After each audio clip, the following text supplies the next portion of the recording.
So lads, it's that time of the year again where Caitlin Clark is now scheduled to play some golf.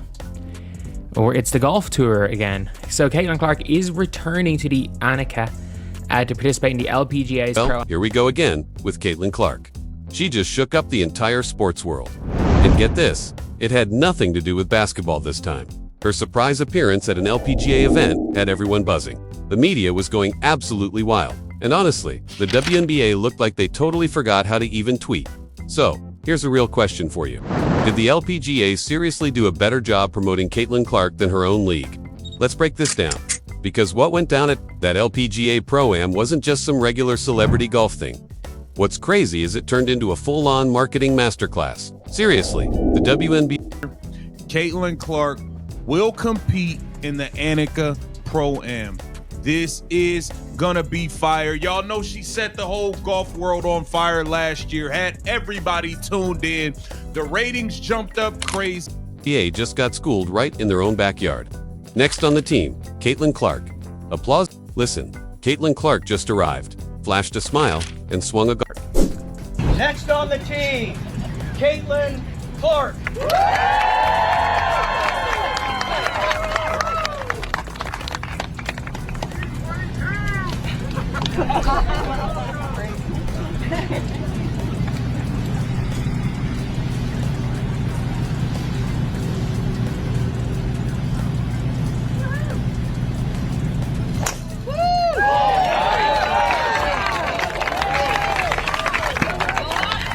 Golf club, and for whatever reason, she radically changed the landscape of women's athletics.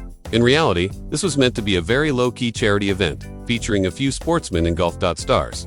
Nothing significant at all. However, Caitlin's name appeared on that invite list the second time. Everything was altered. The admirers got completely crazy. Thousands of people began inquiring about whether it will be streamed, how they might attend, and how they could watch. The LPGA, which had no intention of televising, became so crazy that they had to completely alter their system. One player is to blame for everything. And you know what? It was completely successful. They also broadcast Caitlin Clark on national television. Yes, Nelly Korda, the world's best golfer, was matched with her. Suddenly, an exhibition that was Caitlin Clark brought her golf game to the LPGA Tour today, playing in a Pro-Am that attracted a bigger crowd than the tour often gets. Clark played at the back nine at Pelican Golf Club with Nelly Korda. She's the #1 player in women's golf. Meant to remain peaceful, turned into a media treasure trove. It's not merely a coincidence. That's just strategy. It was obvious that the LPGA understood exactly what they were doing. They seen that Caitlin Clark affect the enormous crowds, the unprecedented ratings, and all those viral moments, and they essentially, we'll definitely take some of that, he declared. Thank you. The WNBA, meanwhile, said nothing at all. The league, which genuinely owes half of its record audience, has not sent out a single tweet, post, or even congrats to her. Fans quickly became aware of this. Why is the LPGA celebrating her harder than her own league? People began to wonder. And you know what? That's an entirely reasonable query, given that the LPGA Caitlin wasn't the only person invited. The whole event was practically centered around her. She represented their promotions. They created visuals, uploaded videos, and provided her with top-notch coverage. They completed all of the WNBA's tasks. Much declined to do for the entire season, and the response to everything simply demonstrated the effectiveness of that strategy. NTER U4.01 4.55. And take this. That crowd resembled a small rock concert when Caitlin teed off. Signs, applause, chants, it was crazy. She appeared to be competing. I wanted to come say hi and introduce myself. I play out here on tour. I'm Maria. Thank you for being out here. It's very cool what you're doing for sports, kicking ass on and off the field. But now, and here's the Caitlin Clark effect, Morgan, with Maria Fossey and other players out here following. That's good. A lot of fun. Made it easy. Annika, could I steal you for a second? I don't think I'll have like bigger. I can't say bad stuff on TV, but badasses once together. We're doing a fun like floaty. On that side. There we go. Yeah. I'm next. Yes. 1, 2, 3. Yeah. Hi, Allie Caitlin. I mean, I said it, the buzz from the players over here, so. I'm distracting you. For weeks. No, y'all are trying to get has finished. been huge. Somebody take this picture. By the way, Allie, an outstanding point guard in her own right in Fulton, Mississippi. All-state Thanks for being here. competing in the Final Four once more. However, It wasn't basketball fanatics this time. Golf enthusiasts were going crazy about her swing. The LPGA took advantage of all that enthusiasm right away.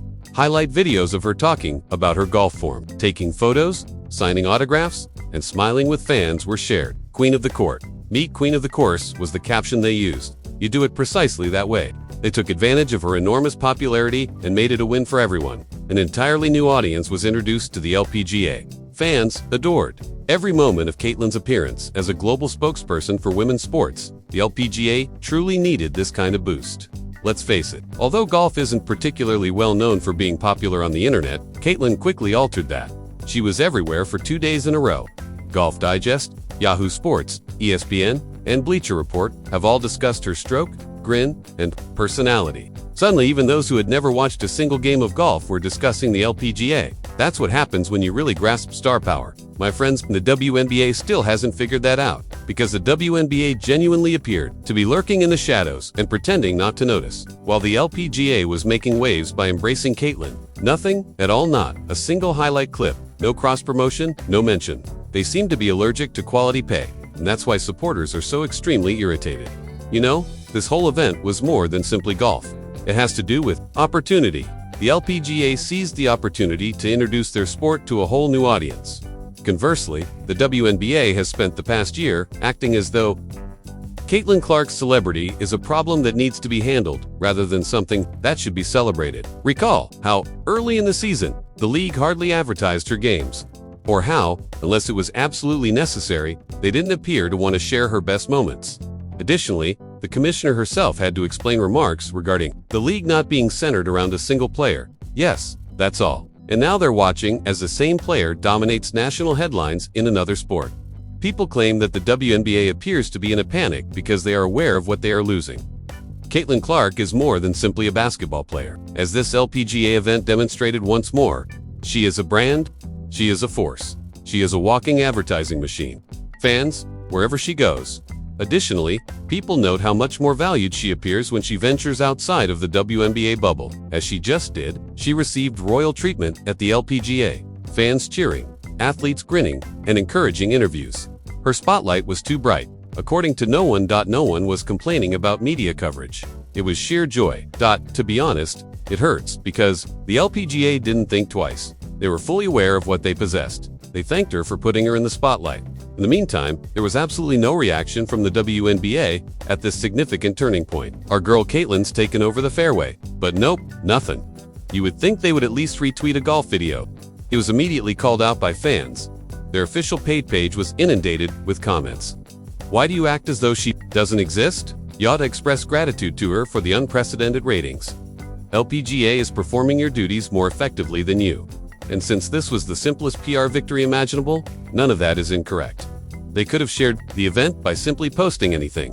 Rather, they appeared completely cut off from their biggest star. At that point, the situation shifts from humorous to rather depressing, as Caitlin isn't attempting to make her league look bad.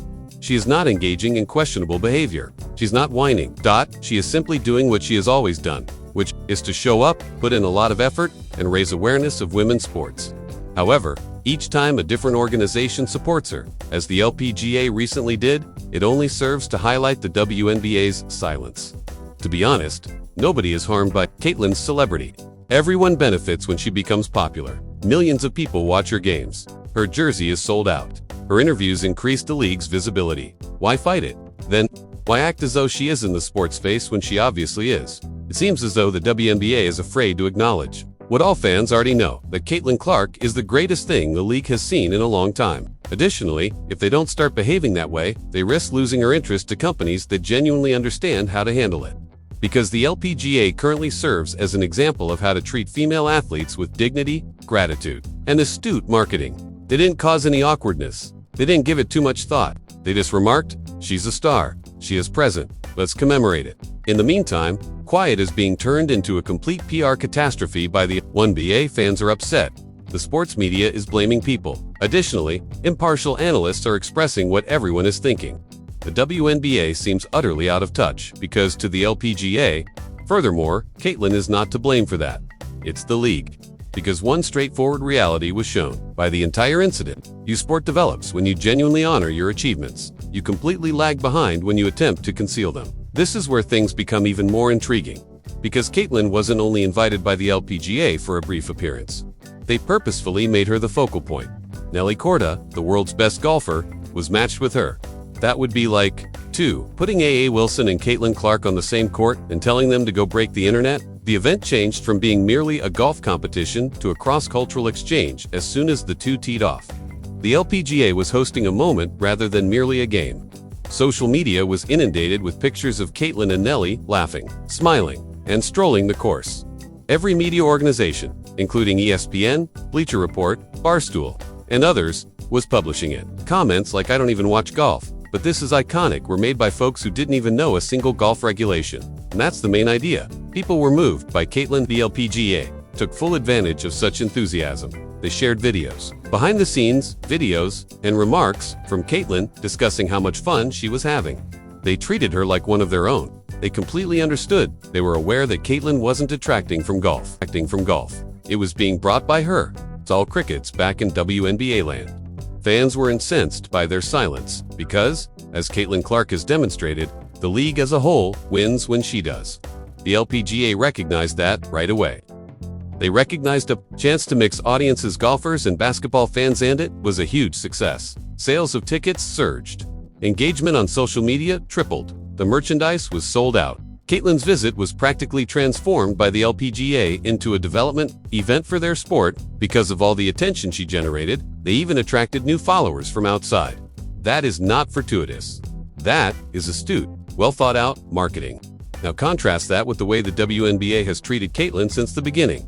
Instead of treating her as the international celebrity she has become, they have handled her like a handle with care project.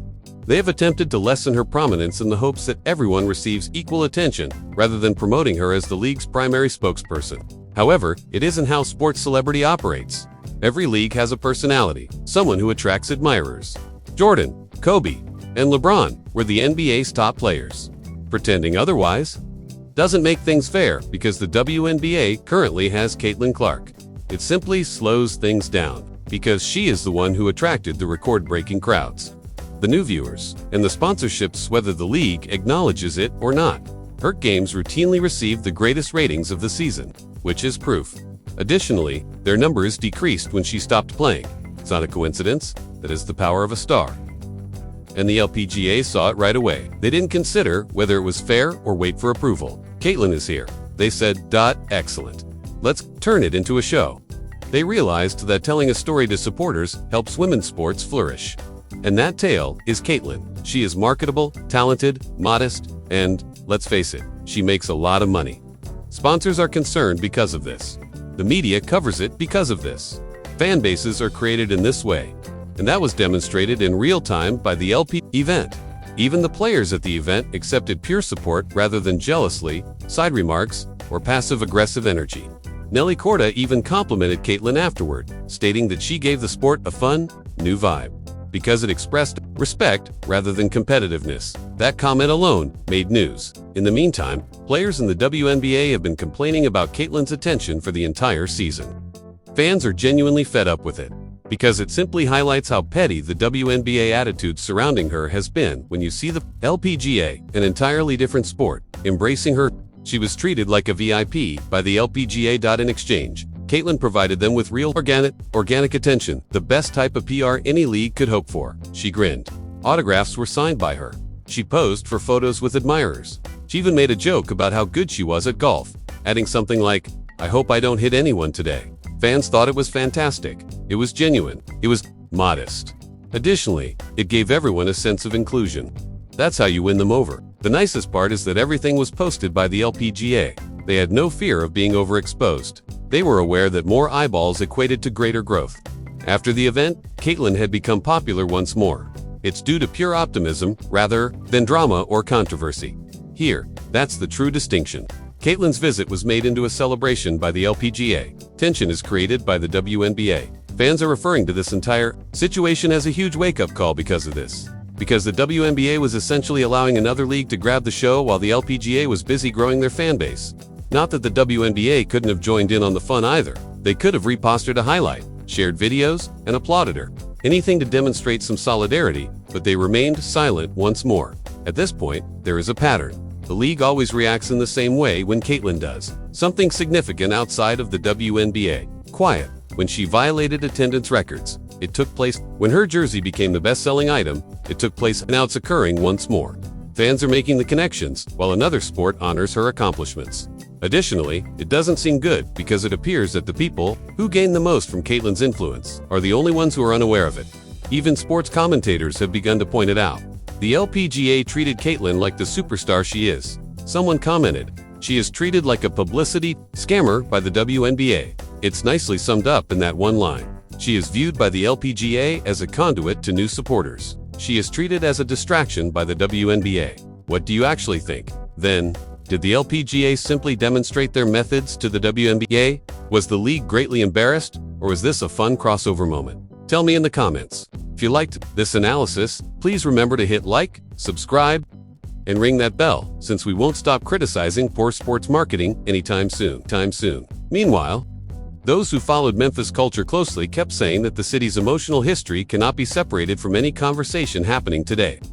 Old wounds, past conflicts, and lingering sadness still sit heavily among many artists and supporters. People online shared their thoughts about how these emotional memories shape behavior, especially when silence grows between artists who once stood together. Some said unresolved grief can influence reactions long after the public has moved on. Others said the weight of the city's history makes every new tension feel sharper than it probably is. The resurfacing of old interviews and clips continued intensifying things. People compared Black Youngsta's earlier behavior with his newer, more emotional tone. Sudden reminders of his explosiveness, vulnerability, and personal challenges made viewers feel like he might be carrying more pain than he ever let on. Some fans commented that his unpredictable personality might be both his strength and his emotional challenge. They said that people who feel deeply often react intensely, especially when their environment feels uncertain. And even though nothing had been officially addressed, fans kept feeling like they were witnessing a personal struggle play out through quiet fragments. At the same time, Yo Gotti's silence took on a new shape for audiences. Supporters said silence can be a sign of maturity, confidence, or leadership. Others believed silence can hide inner conflict or disappointment. People debated whether his calmness meant he had everything under control or whether he simply didn't want to add noise to an already emotional situation. But the longer he stayed quiet, the more fans wondered what conversations were happening behind closed doors. Even casual observers felt the tension in the silence. It didn't help that every small move anyone made online became magnified. If someone posted a vague message about trust or energy, people connected it to the ongoing discussion. If someone didn't comment on someone else's post, viewers called it interesting. If someone liked a message that seemed emotional, timelines exploded with speculation. None of these interactions meant anything concrete, but in an environment filled with emotion, every detail suddenly looked symbolic. Commentators also began talking about how loyalty can become complicated when emotions shift. Fans pointed out that loyalty isn't always loud. Sometimes it becomes quiet, distant, or conflicted. Sometimes it turns into sadness when someone feels unappreciated. And sometimes it shows up as silence from both sides, when neither person wants to address what's happening. The idea that loyalty can transform over time made the situation feel even more dramatic. As days passed, more people began sharing their emotional reactions. Some fans felt sympathy for Black Youngsta, saying he looked overwhelmed in ways they hadn't seen before. Others expressed worry for Yo Gotti, saying leading a brand through emotional tension can be stressful and isolating. A few people simply hoped the conversation wasn't as serious as it looked, wishing for a moment of unity that would put all the rumors to rest. These emotional responses showed how deeply audiences value relationships they've never personally experienced but have watched grow over years. As more commentary spread, viewers started imagining potential conversations behind closed doors. Some said maybe there had been miscommunication, misunderstandings, or differences in direction. Others suggested that emotional strain can appear when one person feels unheard or overshadowed. A few theorized that the pressure of maintaining a large brand can create invisible distance even between people who care about each other. None of these ideas were based on statements, only public emotion and speculation, but they shaped the narrative in dramatic ways. One of the biggest twists came when people pointed out that Black Youngsta's earlier outbursts, which once seemed like fun, now felt heavy in a different context. Fans used to laugh at his intensity, seeing it as part of his personality and charm, but now those same moments looked different when placed beside his quiet, emotional posts. People interpreted his silence as exhaustion, like someone who had been carrying more emotional weight than anyone realized. Some said the pressure might have finally pushed him into self-reflection. while others felt he was trying to protect himself from saying something in the heat of the moment. As the tension continued growing, audiences started examining Yogati's earlier words about leadership. He often spoke about making careful decisions, choosing wisely, and maintaining stability within his environment. Now those old comments were being studied again. Some viewers wondered if his leadership style might be creating emotional distance. Without him realizing it, others said maybe he had been trying to keep things calm while the world around him became more chaotic. These interpretations added another emotional dimension to the unfolding story. Every new discussion made the story bigger, even though nothing had actually been confirmed by anyone directly involved. The drama was driven entirely by the audience, who felt like emotional detectives trying to piece together a puzzle with no picture on the box. People kept analyzing tone, timing, silence, mood, and subtle signs. And because the situation remained unclear, the emotional investment continued rising each day. Now fans weren't just watching for entertainment, they were watching with concern, curiosity, frustration, and empathy. And with every twist added by online commentary, the story kept feeling deeper, more unpredictable, and closer to reaching a point where something would eventually have to be addressed, even if only to calm the noise. As the conversation kept spreading across timelines, people began noticing how the emotional temperature around the situation wasn't calming down at all. Instead of fading, the tension seemed to evolve every few hours. One post from Black Youngsta brought waves of comments. One silence from Yogati brought even more questions. And as more viewers joined the discussion, the energy became almost overwhelming. Like everyone was collectively leaning in, waiting for something to finally break the stillness. The emotional contrast between the two artists continued to capture attention. People said Black Youngsta looked like someone wrestling with feelings he didn't want to reveal publicly. His eyes in recent pictures seemed different to fans, softer, quieter, and maybe even tired. Those who had followed him for years wrote that his usual spark felt dimmed, not gone, but buried under something he didn't want to talk about. They pointed out that even when he joked or smiled, there was a sense of heaviness behind it that hadn't been there before. Meanwhile, Yogati's calm silence created a completely different emotional reaction. Some viewers respected it, saying, staying quiet during emotional chaos shows maturity. Others felt uneasy, saying the silence only made the atmosphere feel more uncertain. Fans were torn between two interpretations. Either this was just normal calmness, or it was the type of quiet that happens when someone is hiding internal conflict. The lack of clarity made everything feel more dramatic than the audience expected. As people revisited older memories of both artists, they started sharing stories about moments when the two appeared united.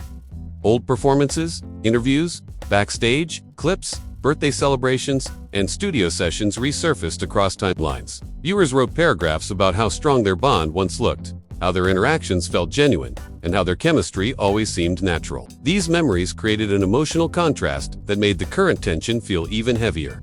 The audience wasn't just reacting to rumors, they were reacting to the apparent shift from closeness to distance.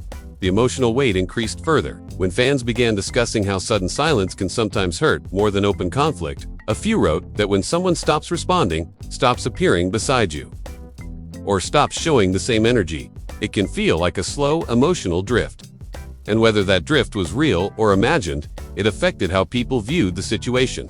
Comment sections filled with messages saying the emotional disconnect felt more painful because of how bright their bond once appeared to be. But alongside the emotional conversations, viewers also focused on the potential pressures that might be building. Behind the scenes, some said the entertainment world is unpredictable and sometimes overwhelming, especially when success shifts rapidly from one artist to another. Others pointed out that balancing personal relationships with business decisions can create tension that neither side wants to publicly acknowledge. A few fans speculated that emotional misunderstandings may have piled up quietly until the distance became noticeable. None of this was confirmed, of course, but the audience's emotional interpretations shaped the story as much as anything, said or unsaid. The viewers weren't treating this like simple drama. They were treating it like the emotional unraveling of a relationship they had watched grow for years.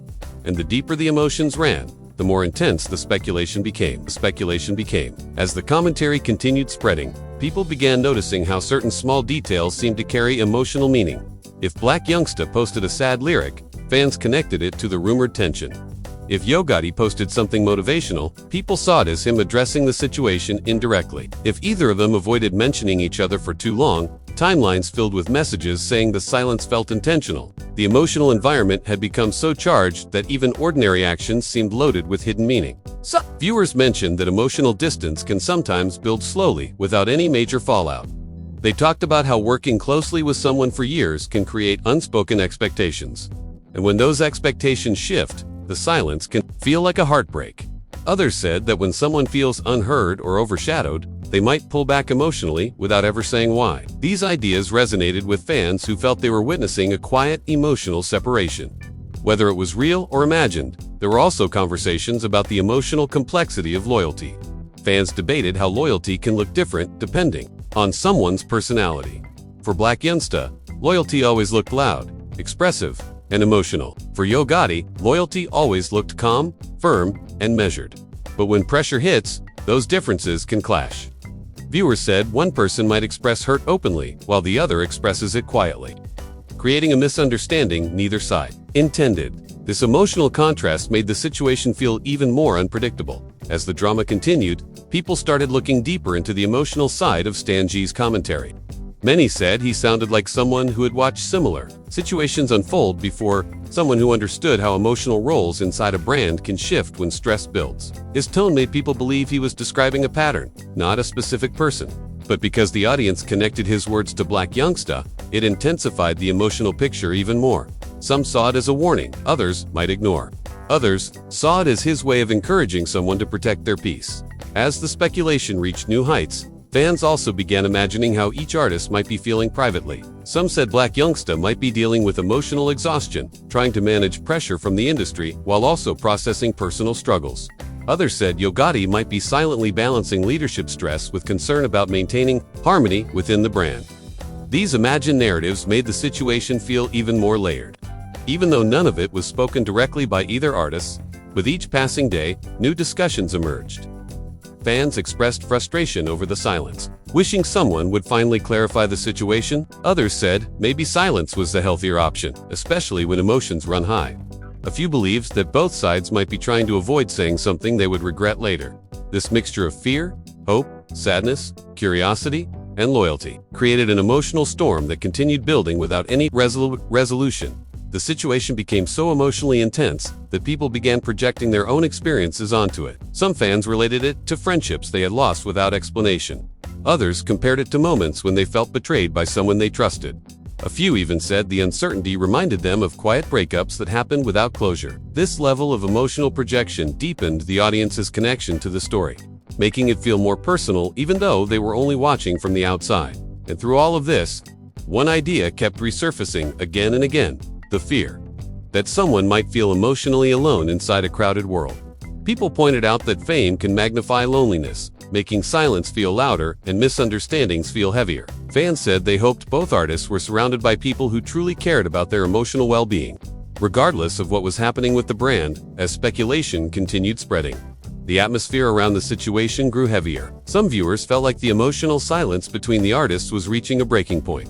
Others believed a turning point was coming, whether that meant reconciliation, clarity, or deeper separation. But because no one knew for sure, the emotional tension continued building like a slow, unpredictable wave. And with every emotional twist added by fans and commentators, the story continued shaping itself into something neither artist had spoken about, yet everyone felt like they were witnessing.